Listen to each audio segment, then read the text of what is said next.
What's good, everybody? We're back at it again with another episode of the Your Wrong Sir podcast. I am hyped today. I'm hyped because this podcast is long overdue, but with a great friend of mine, Jason Lay. So Jason, I'm excited to have you on. How you feeling? I'm feeling good, Anaya. Like you said, this is so long overdue. I'm so glad we finally sat down and are doing this. I know. But yeah, I'm excited. This is Okay. I feel like that's like a level up. It's like, oh, I'm on the You're Wrong Sir podcast now. Like I made it. I'm like, Mom, I made it. Stop it, bro. We trying to get the brand value up. We trying to get everybody on here. Oh yeah, always. But always. For everybody just listening, like I said, good friend of mine, just some backstory on Jason. We basically had like the same year, 2020. We just came in with the same aspirations. Like we're trying to get our foot like next level into the sports industry. And God just put us at the same place at the right time. And we took Joshua's Agent Academy and met. And then Jason joined the team after me. And like amazing person, my bro, but somebody that I always learn from. And so, oh my God, I'm just so excited. And for everybody listening, like this one is going to be insightful. If there's anybody that understands marketing, sponsorships, partnerships, I'm vouching for Jason every time. Man, you hype me up. You're making me feel good. Oh my God, stop. I appreciate that. They also got to know, like Jason works for Market Price. So tell them, because people are listening are athletes like into NIL. So explain to them just what Market Price is, but also like your role. Like, what are you doing there? Yeah, so Market Price, really from like at the most basic, it's a two-way platform. So athletes who are looking to work with marketing or looking to work with companies for marketing deals can go on there, and brands that are looking to work with athletes for marketing deals go on there. So think of it as the people have compared it to like dating sites or Indeed. Like think of it like a brand wants to work with athletes for the next marketing campaign.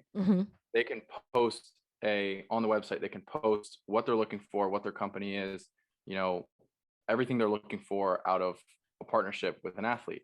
An athlete can log on at the same time and scroll through all the applications and be like, oh, like this company looks interesting. Like I want to work with a sunglass company. I want to work with an apparel company, and go on and apply to it. You can like on the platform, you can do everything. You can negotiate, you can chat with the brands and the back and forth. Yeah. Really it's just a one-stop shop for everything. Like we're bringing everything to the table in terms of like how to find marketing deals. I know like when we worked with Joshua, one of the hardest things was getting in touch with the brands. Companies, yes, bro. Finding companies that were a fit and were actually interested in working with athletes and figuring out how to fit sports into their strategy. So this takes all of that away. It's like if you're on Market Price, you're on the platform, you want to work together. So try to make it as seamless as possible. And this is not just college athletes. Like this is all professional athletes, right? This is everybody. So it obviously started before July 1st of 2021. So it started before the whole NIL floodgates open, and it was pro athletes, literally any type of athlete. We're growing into influencers, but as of right now, we're starting with athletes. Okay. We have anywhere from the NFL, NBA, all the way down to like people in the Olympics today, like figure skaters, ice skaters, CrossFit, lacrosse. So college, pros, amateur, all that good stuff. So if you're a brand and you're trying to work with athletes, that's a spot to be. If you're an athlete trying to work with brands, that's a spot to be. Get in tune, connect with my bro. Okay. Check out Market Price. Yeah. Oh my God. I remember when we first just got introduced to the company and Jason was like, this is the place to be, y'all. Like this is the place to be, like vouching for them. And so like seeing you in the position, like with the company that you really believe like behind, I'm super proud of you, bro. Man, you always come on here and hype me up, and that was honestly like a big part of why.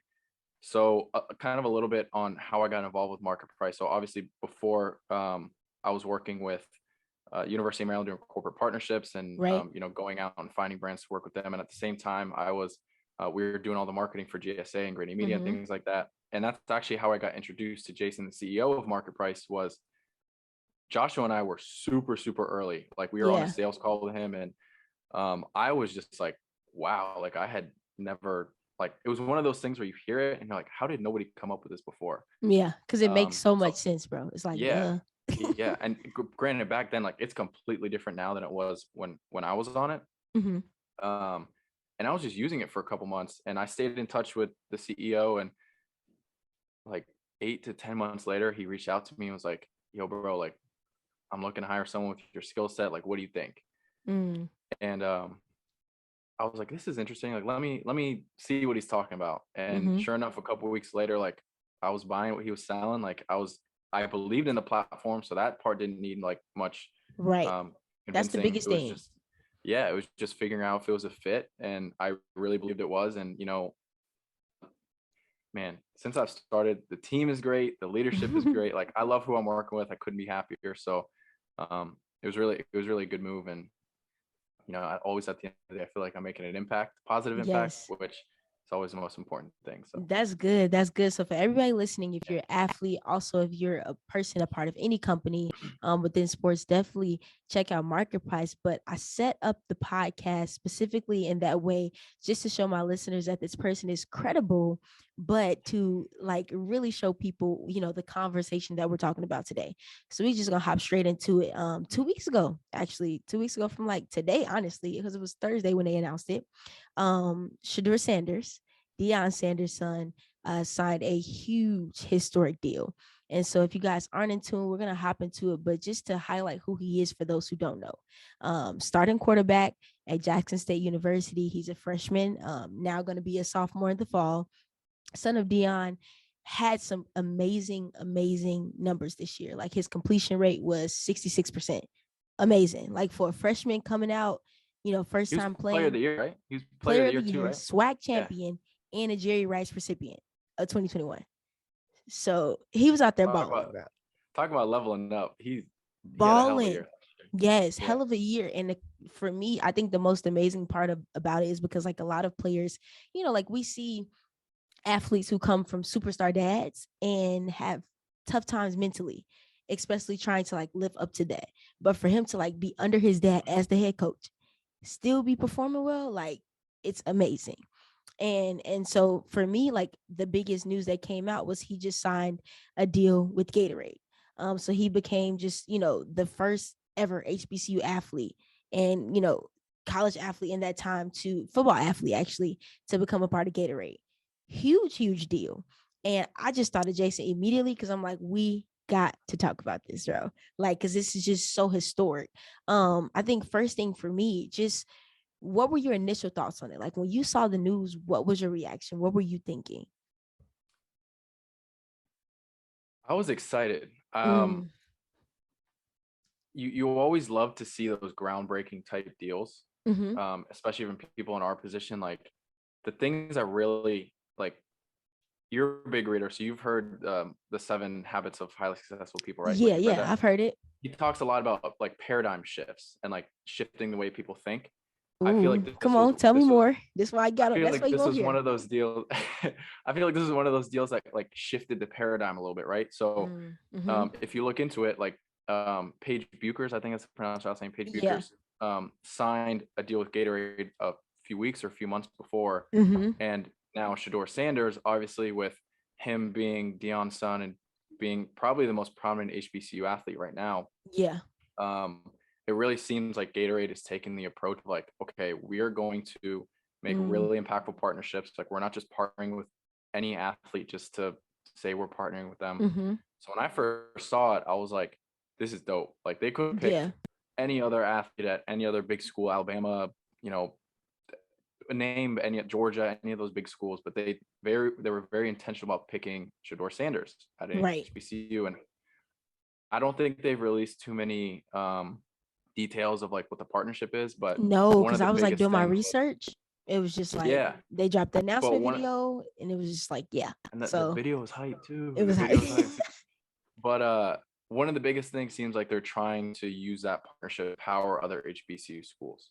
mm-hmm. On one hand, you have, Paige, who is arguably one of the best, female athletes in college sports right now, and then you have Shedeur Sanders, who is arguably the best athlete at an HBCU school.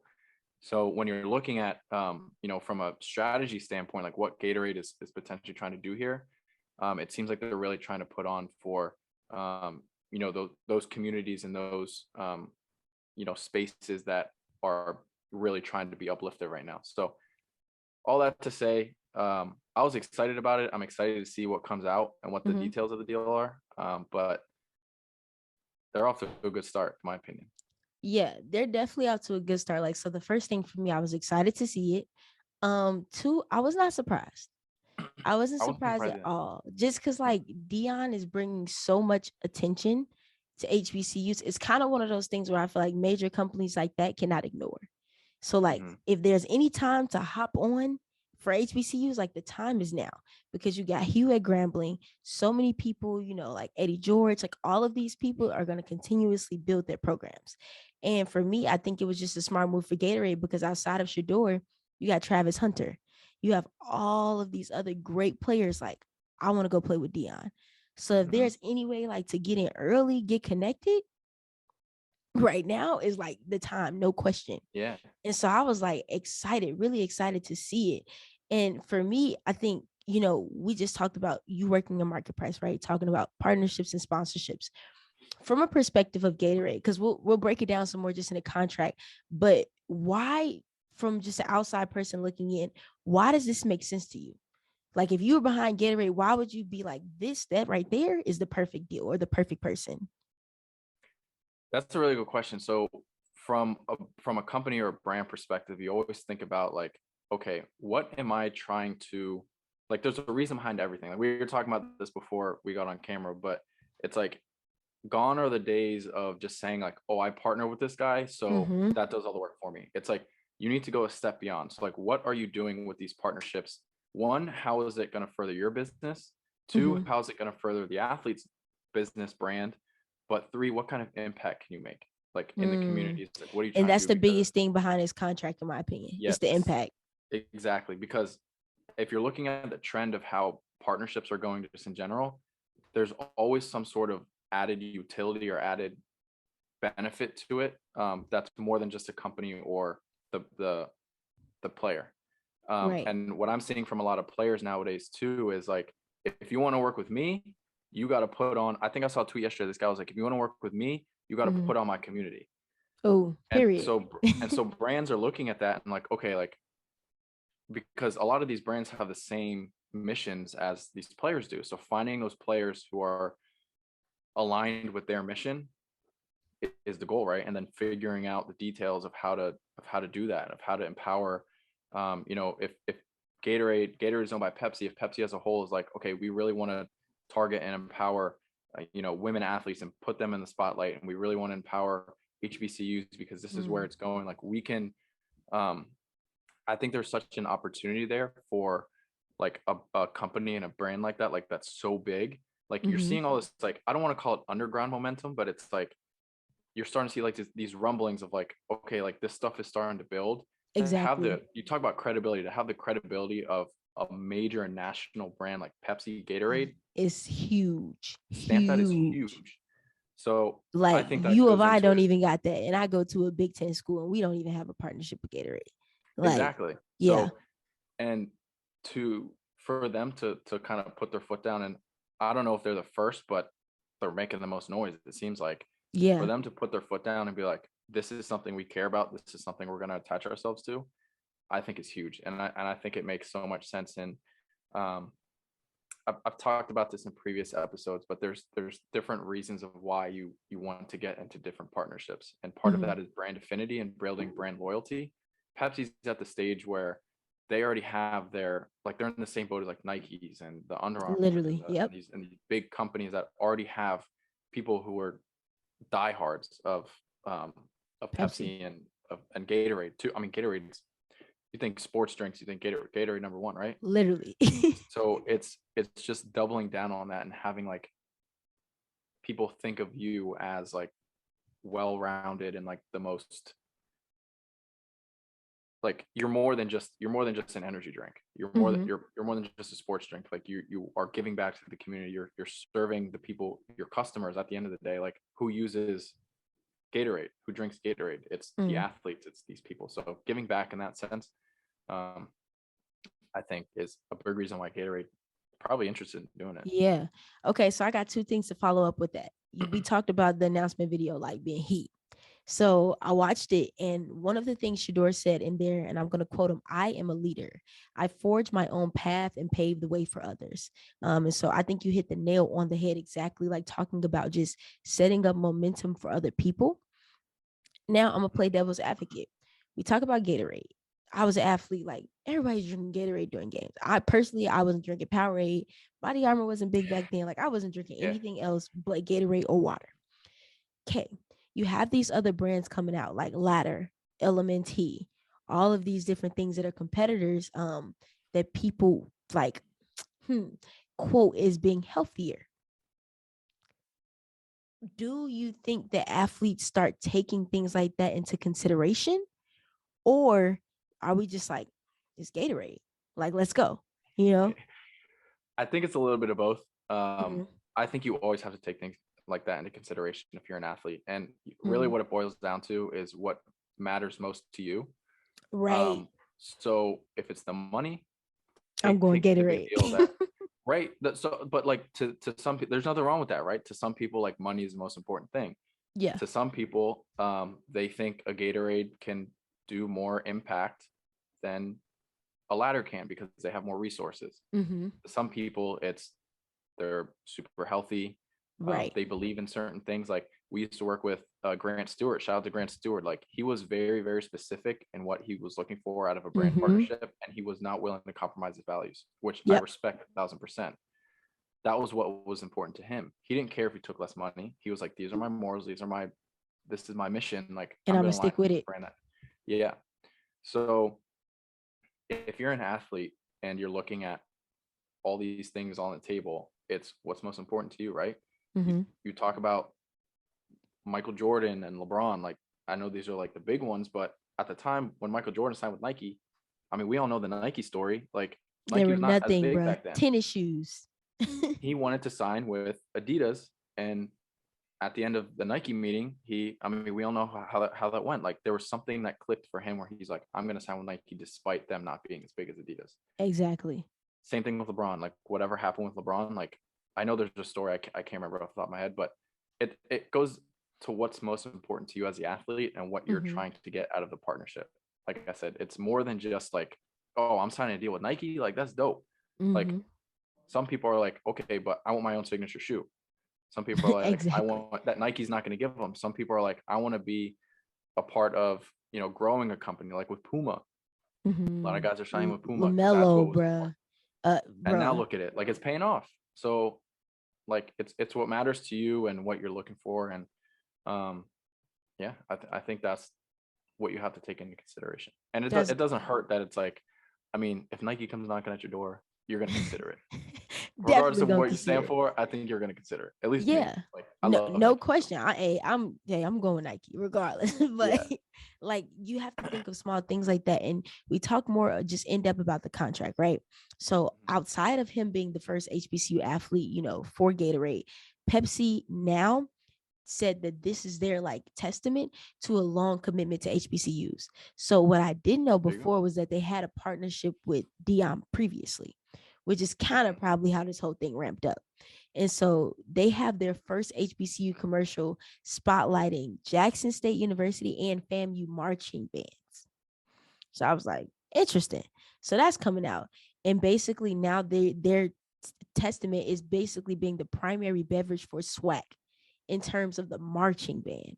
So I'm like, interesting, but it makes sense like for me to target yourself with the marching band because it's like that's where Black culture is for a lot of HBCUs. So if we're talking about the mindset behind that, what are your thoughts on choosing like the marching band before any athlete, anybody else other than SHEDEUR? But like we're choosing culture, we're choosing music, we're choosing entertainment.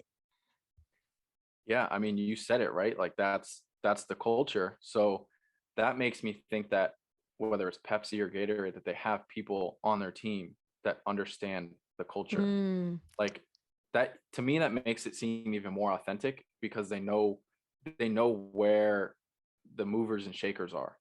Like exactly. if they would have picked someone else that wasn't part of the culture and they tried to pawn it off as like, oh yeah, we're doing this for the culture. It's like, no, you're not. Like you don't even know what the culture is. You know what I mean? Yes. Like No, that's so facts.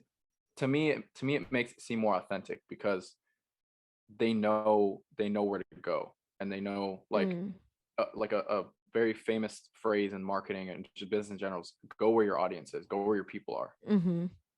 So I think that's That's a true. classic case of that. Like, where are the eyeballs? The eyeballs are the culture. The people who create the culture are the marching band and those people. So And I'm gonna push this forward a little bit more. I had got on somebody else's podcast, and it was just a really good conversation, but it really got me thinking, right? And one of the things he said was like, no, the question that was posed for the conversation was when Hugh got hired. It was like, hey, is Hugh going to have a bigger impact at Grambling, or will Dion have a bigger impact at JSU? And I was like, good question. And then it all unfolded into layers. And it was like, who is the franchise? Who is the franchise built around? Grambling is not going to be built around Hugh. It's going to be built around a player. But a lot of the times, Jackson State is only getting attention, if we've been real, because of Deion Sanders. We don't always think of SHEDEUR, even though he won the Jerry Rice. We're thinking about Deion. And so I think it was personally a smart move on Gatorade's behalf, simply because Deion leaves. Nobody's looking at, like, we don't know what's the sustainability of people actually keeping their eyes on Jackson State when he's gone. yeah, Because the eyes are there now. But we know regardless, people are going to come for the marching band. Girls are going to want to be a part of the team.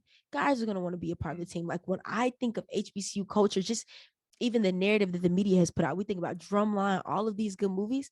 It's like the band, the band, the band. yeah, Yes. And so, who, like you said, knowing the culture and understanding it, I think it was a great move.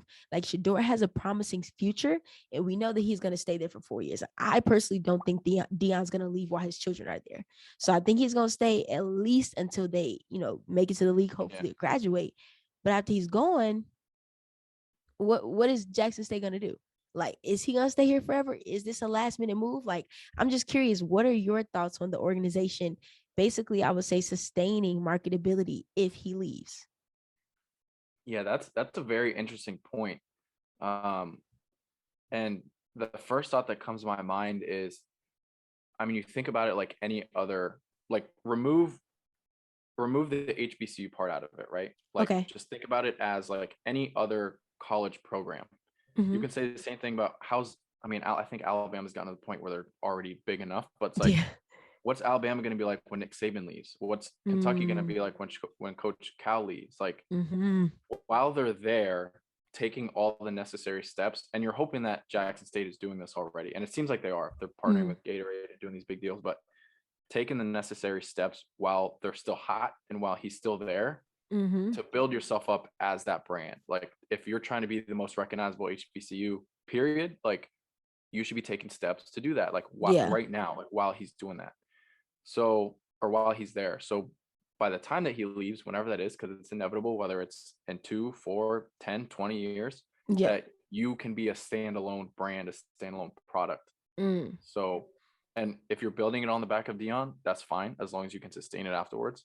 Because, I mean, you see a lot of these programs and things built off the backs of famous head coaches and famous literally. players. So it's been done before. I think there's a unique twist to it because it's an HBCU, but Mm-hmm. I I think just capitalizing on Dion being there because he's such an asset. I mean, Mm-hmm. one, he's a really good coach, but he's really likable. He's a Very Hall of likable, Fame, very bruh. likable NFL Hall of Yes. Famer. Like, And I tell people one of my favorite things about him is the fact that he knows how. Okay, so there's a saying, like, the old South dies hard. A lot of people that are older, like, they're stuck in their ways. Like, I don't know how to do this. I don't know how to make a reel. I don't know. I'm not worried about content. He continuously, like, just flows with the culture.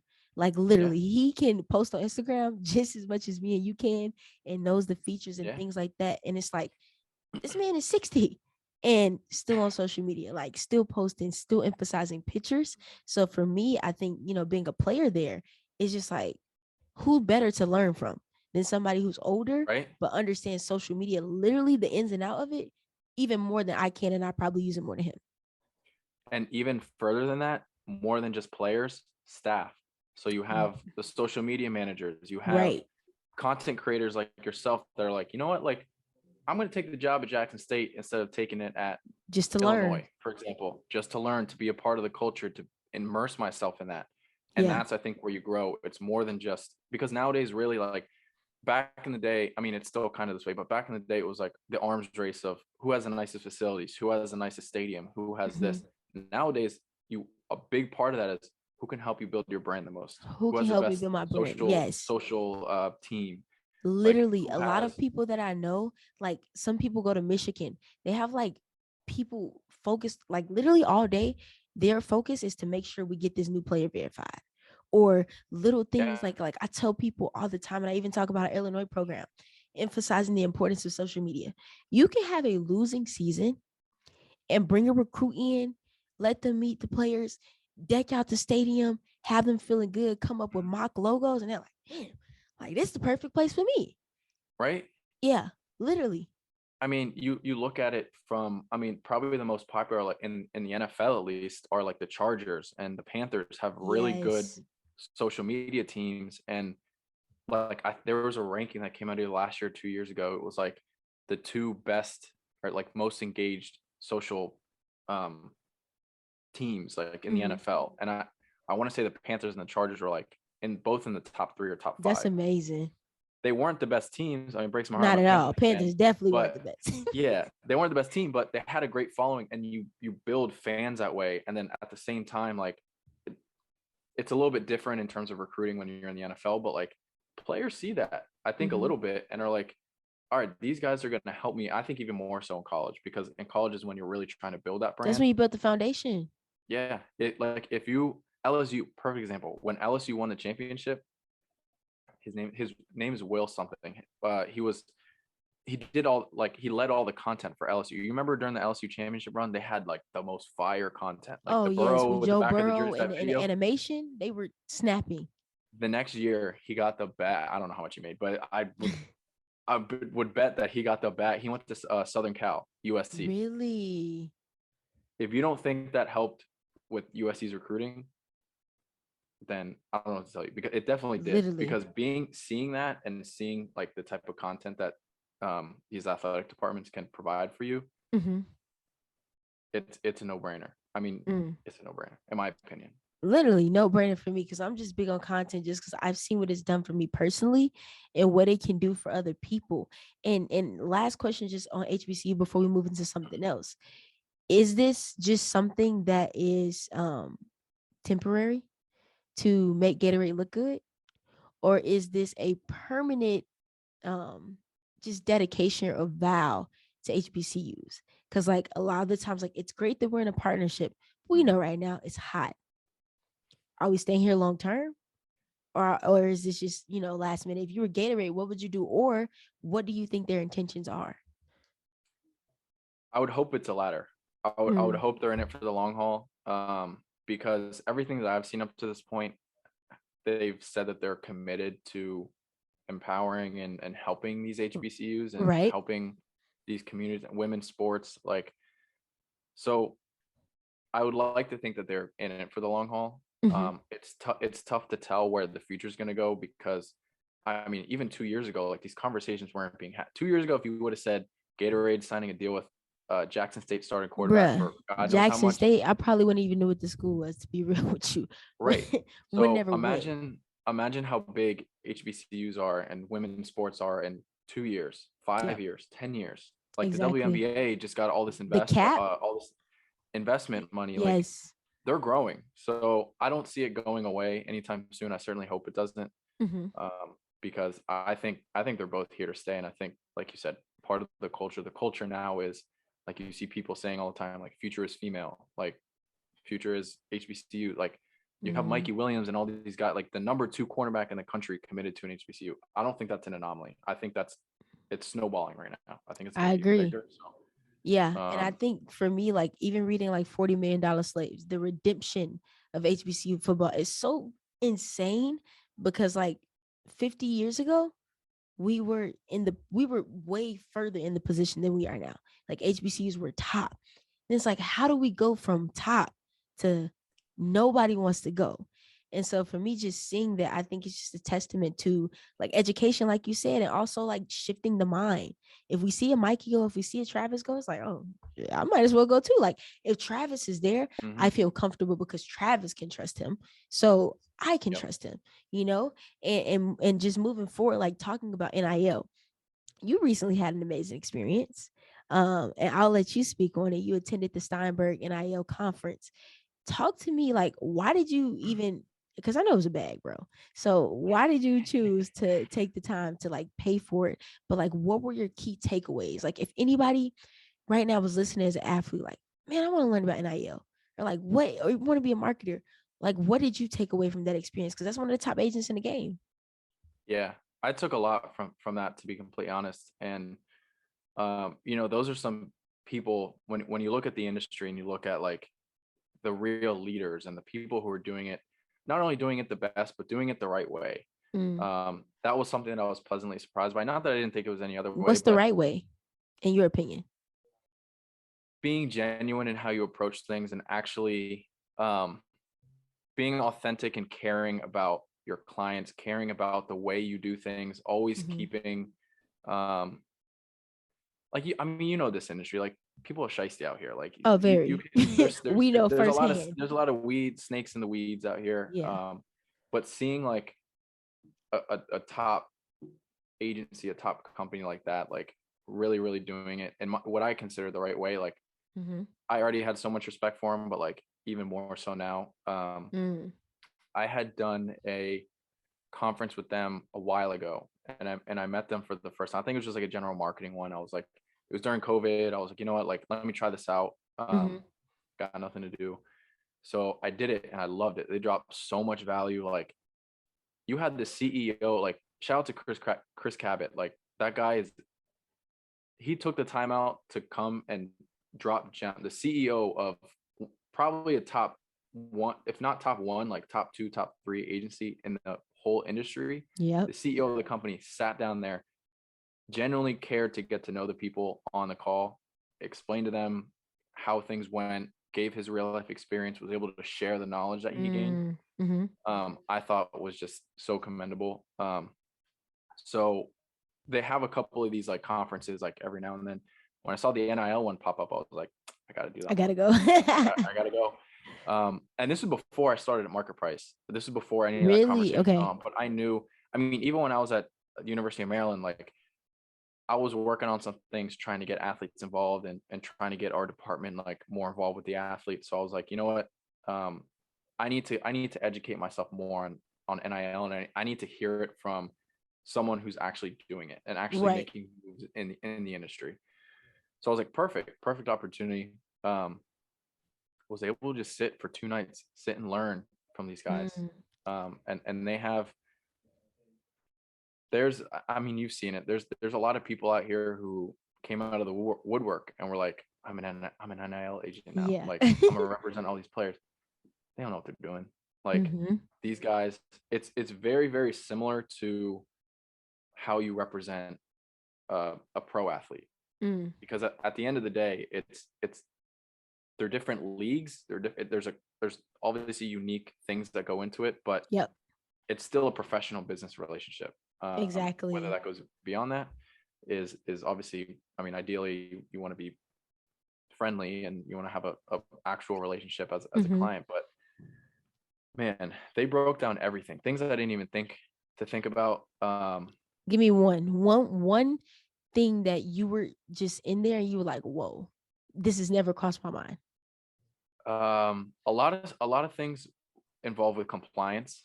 I didn't realize Mm. how much goes into compliance, even though I was working at a university, because That's crazy that you didn't know. Yeah. knowing I had an inkling, but like breaking it down, like realizing how much actually goes into it. Like there's NCAA legislation, there's state legislation, there's or compliance, there's NCAA compliance, there's state compliance, there's Mm. school compliance, individual school, every state is different.